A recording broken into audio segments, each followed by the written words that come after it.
The Galactic Council chambers fell silent as Ambassador Zixthar of the Valorum Collective reviewed the datapad for the third time. The numbers couldn't be correct. In less than 2 standard cycles, humanity had gone from a species that barely understood faster-than-light travel to the dominant military force in 4 sectors. "This is impossible," Zixthar muttered, his translator rendering the words in perfect standard galactic. "No species advances this quickly." Council Speaker Mirabeth, a towering crystalline being from the ancient luminary race, allowed her form to pulse with amber concern. "And yet the evidence is irrefutable. The humans have done what we deemed impossible." It had started innocently enough. 3 years ago, humanity's first FTL vessel, the Endeavour, had limped into Council space after a malfunction in their experimental drive system. The galaxy had welcomed them with the patronizing warmth reserved for primitive newcomers. The humans were charming in their naivety, eager to learn and refreshingly honest about their technological limitations. The Council had granted Earth provisional membership, assigned them a minor trade route, and largely forgotten about them. After all, it had taken the Valorum 6 centuries to develop plasma shielding. The Krathiks had needed 400 years to master gravitational manipulation. The idea that humans would contribute anything meaningful to galactic civilization within the next millennium seemed laughable.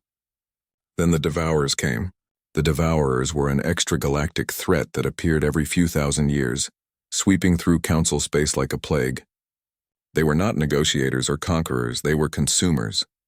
Entire planets stripped to their cores, civilizations erased. The last incursion had cost the galaxy trillions of lives and set back technological progress by centuries. When the warning beacons activated along the outer rim, the Council mobilized its fleets using the same defensive strategies that had barely succeeded last time.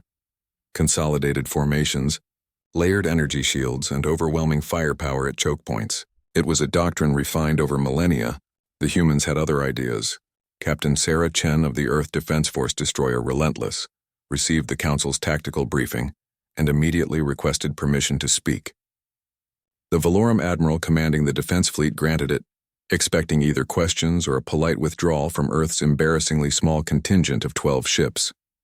"With respect, Admiral, your strategy will fail," Chen had said bluntly. The offense her words caused rippled through the command channel. The Luminary liaison officer dimmed with indignation, but Chen continued undeterred. "You're fighting them the way you fought them last time. They've had 3,000 years to adapt to your tactics. We haven't. That's our advantage." What followed became legend. The humans didn't consolidate their forces. Instead, they scattered their ships across 3 sectors in seemingly random patterns. They didn't rely on energy shields, which the Devourers had learned to drain. Instead, they used something the galaxy hadn't seen in combat for eons: kinetic weapons. Railguns firing tungsten projectiles at relativistic speeds. Missiles that couldn't be shut down by electromagnetic pulses because they used chemical propulsion. The Devourers, accustomed to energy-based warfare, found themselves vulnerable to weapons they considered primitive. But the humans' true innovation wasn't their weaponry, it was their doctrine. Where other species had committees and councils making decisions, human ships operated with frightening autonomy. Captains made split-second tactical choices without waiting for approval from command hierarchies light years away. They adapted, improvised, and exploited every weakness with a creativity that bordered on reckless. The humans introduced concepts the galaxy had never considered in warfare. Guerrilla tactics in space, false retreats to draw enemies into kill zones, deliberate sacrifice plays where one ship would martyr itself to save 3 others. They fought with a ferocity that suggested they'd been preparing for extinction-level threats their entire existence. Because they had been.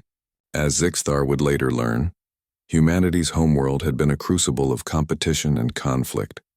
While other species had evolved on worlds with abundant resources and few predators, Earth was a death world. Humans had clawed their way to the top of a planetary food chain, filled with creatures that could kill them easily. They had survived ice ages, plagues, and countless wars against themselves. Every human carried the genetic memory of survival against impossible odds. War wasn't something they studied in historical archives, it was woven into their cultural DNA. Terms like total war, scorched earth, and mutually assured destruction were concepts they understood intimately. The Battle of Kepler 442 ended the Devourer incursion in 6 weeks instead of the projected 6 years. Human casualties were severe. 4 of their 12 ships were lost.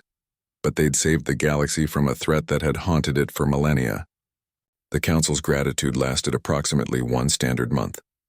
Then fear set in. Humanity didn't demobilize after the crisis. Instead, they expanded their fleet using manufacturing techniques that made the galaxy's shipyards look medieval. They built vessels in weeks that should have taken years. They shared some technologies freely, medical advances, agricultural innovations, but their military specifications remained classified. When the Krathik's hegemony, emboldened by centuries of military dominance, attempted to forcibly annex a human mining colony in the Barnard star system, they learned why humanity's military restraint had been a courtesy, not a limitation. The conflict lasted 14 hours. The Krathiks sent a battle group of 50 capital ships. The humans sent 3. When it was over, the Krathik's fleet was debris, and the human ships returned to Earth with minimal damage. The humans hadn't just won, they'd made it look effortless.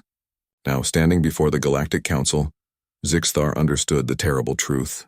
Humanity hadn't become the most feared military power in known space through superior technology or numbers. They'd achieved it through something far more fundamental. They were born for this. Every other species in the galaxy had evolved past their warlike tendencies to reach the stars. Humans had reached the stars without leaving their warlike tendencies behind. They had simply learned to aim them outward. So what do? Zixthar asked the council speaker. Mirabeth's crystalline form pulsed with a color the translator couldn't quite render, something between respect and resignation. We thank whatever cosmic force exists that they appear to like us, and we never ever give them a reason to stop. In the observation deck of the council station, Captain Sarah Chen watched the proceedings through a viewport, a slight smile on her face.